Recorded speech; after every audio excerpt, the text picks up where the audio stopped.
মহেশ দত্তানির লেখা তারা এই নাটকের প্রথম অংশটা অর্থাৎ অ্যাক্ট 1 সেমেস্টার 3 এর সিলেবাসে আছে।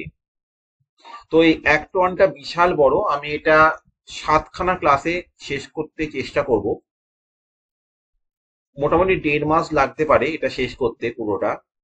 শুরু করা যাক। এই নাটকটা হচ্ছে আসলে একটি ভাই বোনের গল্প। ছেলেটির নাম হচ্ছে চন্দন এবং মেয়েটির নাম হচ্ছে তারা। তো জন্মের পর দেখা যায় যে তারা একে অপরের সাথে তাদের শরীর যুক্ত ছিল।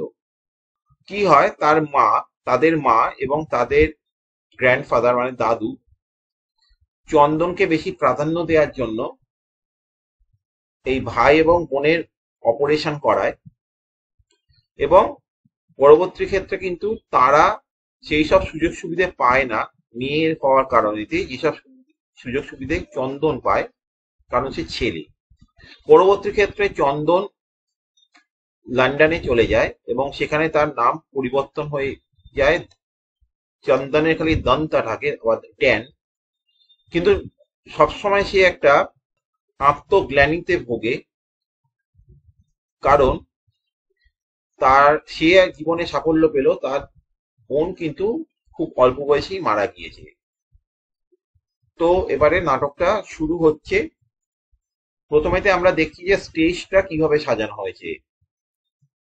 স্টেজটা হচ্ছে একটা মাল্টি লেভেল সেট, অর্থাৎ স্টেজে অনেকগুলো ধাপ আছে। প্রথম যে ধাপটা লোয়েস্ট লেভেল, সেই ধাপটাতে কিন্তু major portion of the stage cover করছে। এই স্টেজটার প্রথম ধাপেতে আমরা দেখতে পাচ্ছি প্যাটেলদের বাড়ি। তো এইটা শুধুমাত্র স্মৃতিতেই আসে, ড্যানের স্মৃতিতে আসে, তাই জন্য এটা it is kept as stark as possible. Stark মানে হচ্ছে পরিপূর্ণভাবে এটা দেখানো হয়েছে, খোলামেলা ভাবে দেখানো হয়েছে। এর পরের যে ধাপ next level represents the bedsitter of the older Chandan, referred to as Dan for clarity, in a suburb of London. তো পরের লেভেলে আমরা দেখতে পাচ্ছি চন্দন, যার এখন বয়স হয়েছে, তার বেড সিটার। বেড সিটার বলতে বোঝায় এমন একটা ছোট্ট ঘর যেখানে শুধুমাত্র একটা ছোট বেড রয়েছে, আর তার সাথে হয়তো একটা ছোট রাইটিং টেবিল রয়েছে। এই এই এই এরকম একটা ঘরকে বোঝায়, ঠিক আছে? তো আমরা দেখতে পাচ্ছি এখানে একটা ছোট বিছানা রয়েছে, একটা ছোট রাইটিং টেবিল রয়েছে যার উপরে একটা টাইপরাইটার রয়েছে, এবং এক মানে এক তোড়া কাগজ রয়েছে, এবং দেয়ালের একটা অংশতে একটা মলিন হয়ে যাওয়া ওয়ালপেপার রয়েছে। তার যে ওপরের লেভেল মানে একদম টপ লেভেলেতে দেখা যাচ্ছে একটা চেয়ার রাখা আছে, যেখানে ডক্টর থাক্কর গোটা নাটকটা জুড়ে তিনি বসে রয়েছেন। Although he doesn't watch the action of the play, his connection is asserted by his sheer godlike presence. যদিও সব জায়গাতে কিন্তু তার প্লেতে ভূমিকা নেই, কিন্তু তা সত্ত্বেও একটা ঈশ্বর দত্ত একটা উপস্থিতি তিনি গোটা নাটকেতে রেখে গিয়েছেন। On the stage level, running down the cyclorama and in the L-shaped downstairs right is the gully outside the Patel's house, which can be suggested by cross lighting. সাইক্লোরামা মানে হচ্ছে একটা 360 ডিগ্রি সিন।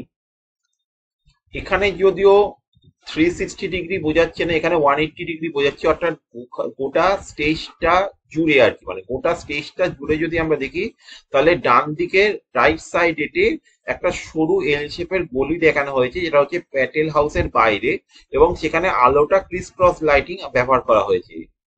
একটা এই নাটকটা শুরু হচ্ছে কোনো সঙ্গীত ছাড়া, কোনো ব্যাকগ্রাউন্ড মিউজিক নেই।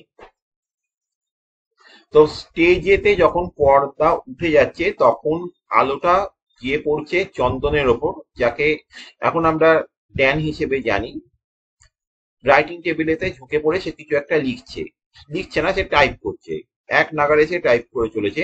ফিউরিয়াসলি মানে এখানে রেগে মেগে বোঝাচ্ছে না, এক নাগাড়ে বোঝাচ্ছে। He stops and removes the sheet from his typewriter. He looks up and speaks to the audience. তো টাইপরাইটার থেকে সেই কাগজটা যে কাগজে টাইপ করছিল সেই কাগজটা সে বার করে রোল থেকে এবং সেটাতে দেখে এবং সে অডিয়েন্সের সাথে কথা বলা শুরু করে। সে বলছে, in poetry, even the most turbulent emotions can be recollected when one is half asleep. But in drama, even tranquility has to be recalled with emotion, like touching a bare live wire. Try distancing yourself from the experience and writing about it. A mere description will be hopelessly inadequate. And for me, I have to relieve that charge over and over again. কিছুটা থেমে, excuse me while I recharge myself. এখানে white নয়, এটা while হবে। excuse me while I recharge myself. খোঁড়াতে খোঁড়াতে গিয়ে একটা cabinet বা আলমারির দিকে গেল, এক বোতল মদের শিশি সে বার করলো, একটা গ্লাসে সে লিকার ঢেলে সে খেতে শুরু করলো। ড্যান বলছে, কবিতায় এমনকি সবচেয়ে উন্মত্ত অনুভূতিগুলো সহজে মনে করা যায় যখন কেউ অল্প ঘুমের মধ্যে থাকে। আমি আবার বলছি, কবিতায় এমনকি সবচেয়ে উন্মত্ত অনুভূতিগুলো তখন সহজে মনে করা যায় যখন কেউ ঘুমের বা আধা ঘুমের মধ্যে থাকে, কিন্তু নাটকে সেখানে শান্ত মুহূর্তগুলো গভীর আবেগের সাথে স্মরণ করতে হয়। ঠিক আছে, সেখানে শান্ত মুহূর্তগুলো গভীর আবেগের সাথে স্মরণ করতে হয়, যেন খোলা বিদ্যুতের তার ছোঁয়ার মতো ব্যাপারটা। সেই অভিজ্ঞতা থেকে দূরে গিয়ে লিখতে চেষ্টা করুন। তো শুধু বর্ণনা করলেই হবে না, সেটা একেবারে অসম্পূর্ণ লাগবে। আর আমার জন্য আমাকে বারবার সেই শক্তিশালী অনুভূতিগুলোর পুনরায় অনুভব করতে হয়। কিছুটা থেমে, দুঃখিত, আমাকে আবার শক্তি সঞ্চয় করতে হবে। শক্তি সঞ্চয় করার জন্য সে একটুখানি ড্রিঙ্কস করছে। এর পরবর্তী অংশ, Yes, I have my memories. Locking myself in a bedsitter in a seedy suburb of London, thousands of miles from home, hasn't put enough distance between us. Holds up the glass.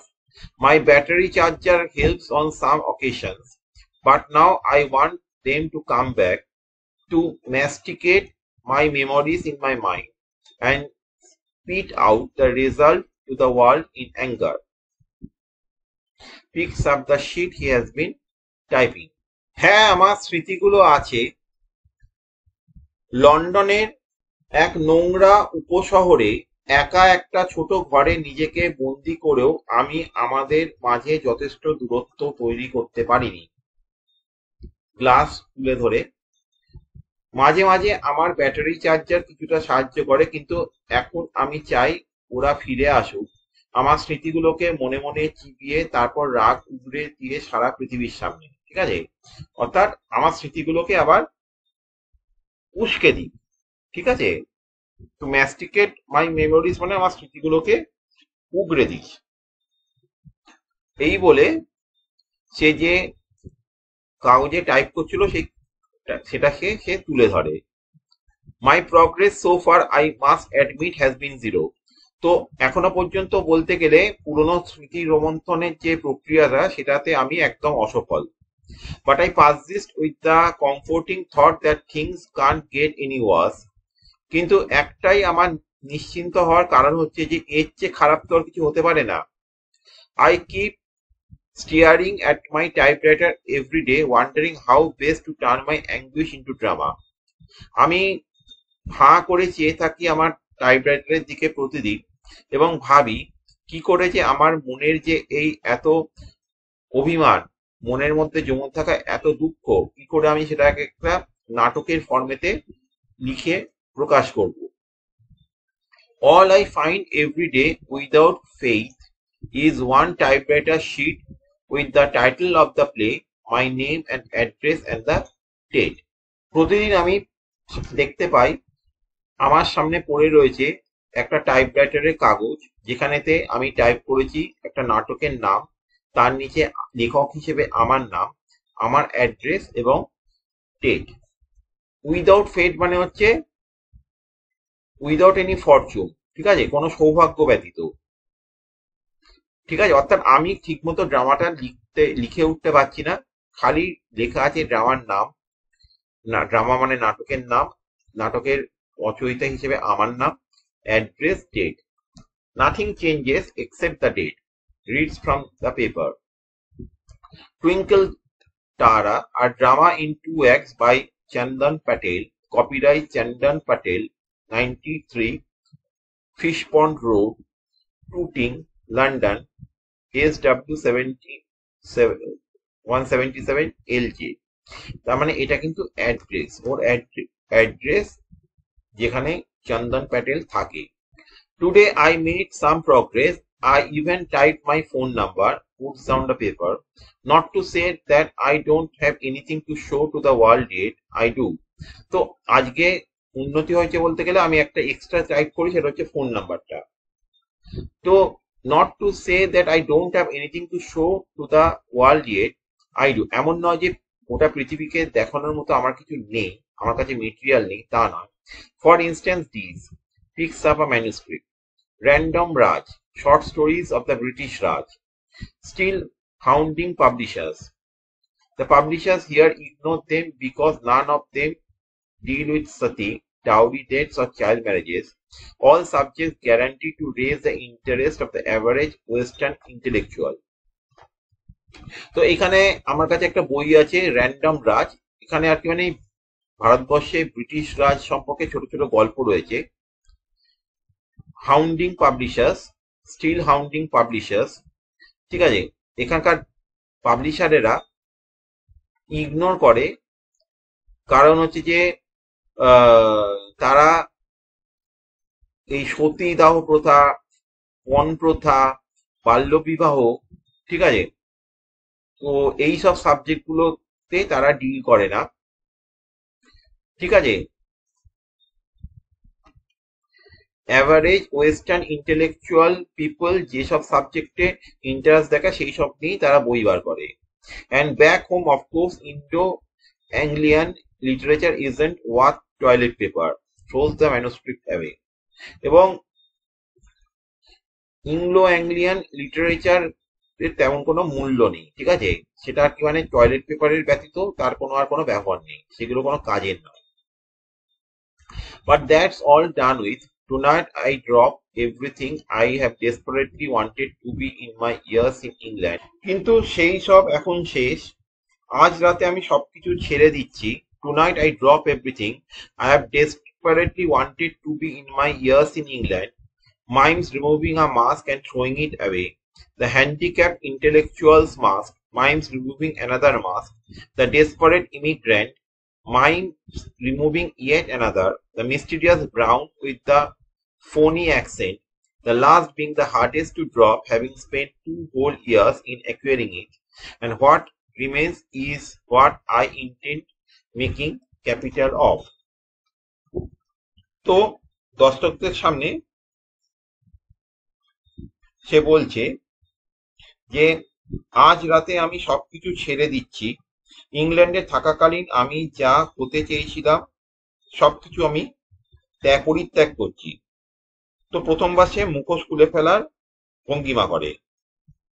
শিক্ষিত অথচ সীমাবদ্ধ এক ব্যক্তির মুখোশ আমি আজকে খুলে ফেলছি, আরেকটা মুখোশ খুলে ফেলার সে ভঙ্গি করে। হতাশ অভিবাসীর মুখোশ, আবার একটি মুখোশ খুলে ফেলার সে ভঙ্গি করে।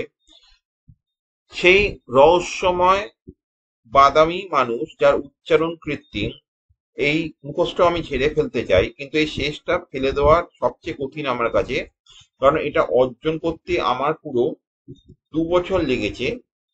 আর যে অবশিষ্ট থাকবে সেইটাকে আমি কাজে লাগাতে চাই, যে এই সবকটা আমার মুখোশ গুলো আমি ছেড়ে ফেলতে চাই, এবং তারপরে যে মানুষটা থাকবে সেই মানুষটাকে দিয়ে আমি এই নাটকটা লেখাতে চাই, কারণ সেটাই হবে হচ্ছে রক্ত মাংসের আসল মানুষ। মাই ফ্রিকিশনেস, ফ্রিকিশনেস মানে হচ্ছে অস্বাভাবিকতা, আমার অস্বাভাবিকতা। আই এম আ ফ্রিক, একটু থেমে, আমি একজন অস্বাভাবিক মানুষ। Now a freak doesn't have to look very far from inspiration. তো তবে একজন অস্বাভাবিক মানুষের জন্য অনুপ্রেরণা খুঁজতে খুব বেশি দূরে যেতে হয় না, তার টেবিলের দিকে সে এগিয়ে যায়। But what is hard is to let go, but what is hard is to let go, allow the memories to flood in. সবচেয়ে কঠিন কাজ হলো স্মৃতিগুলোকে মুক্ত হতে দেওয়া, তাদের আসতে দেওয়া, মনকে ভাসিয়ে নিয়ে যাওয়া। Winds another sheet on the typewriter and then stops. টাইপরাইটারে আর একটা কাগজ গুঁজে তারপর থেমে। To tell you the truth, I had even forgotten I had a twin sister. সত্যি বলতে আমি তো প্রায় ভুলেই গিয়েছিলাম লন্ডনে আসার পর যে আমার একটি যমজ বোন ছিল। ব্যাকগ্রাউন্ডে আস্তে আস্তে একটা মিউজিক প্লে হতে শুরু করে। Until I thought of her as subject matter for my next literary attempt, or maybe I didn't forget her, she was lying deep inside, out of reach. তো আমি আমার যে যমজ বোনকে প্রায় ভুলেই গেছিলাম যতক্ষণ না পর্যন্ত আমি ওকে আমার পরবর্তী সাহিত্য চর্চার বিষয় হিসেবে ভাবলাম। অথবা হয়তো আমি ওকে কোনোদিনই ভুলতে যাইনি বা ভুলতে পারিনি, সে আমার ভিতরে লুকিয়েছিল গভীরে, আমার নাগালের বাইরে। ঠিক আছে, হয়তো আমি কখনো ওকে আদতে ভুলতে চেয়েও ভুলতে পারিনি, সে আমার ভিতরেই কোথাও লুকিয়েছিল গভীরে, আমার নাগালের বাইরে।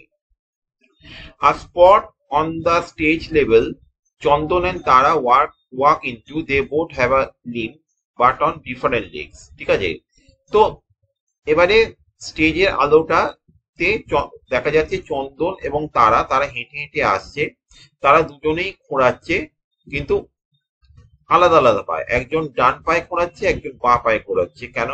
কারণ তারা একে অপরের সাথে যুক্ত ছিল। প্রথম অংশটা আমি এখানেই থামাচ্ছি, নয়তো ক্লাস ভিডিওটা খুব বড় হয়ে গেলে একটা বোরিং হয়ে যাবে। তো আশা করি এই পোর্শন পর্যন্ত কোনো অসুবিধা হবে না যদি ক্লাস ভিডিওটা 2-3 বার চালিয়ে চালিয়ে দেখিস। আজ এই পর্যন্তই, গুড বাই।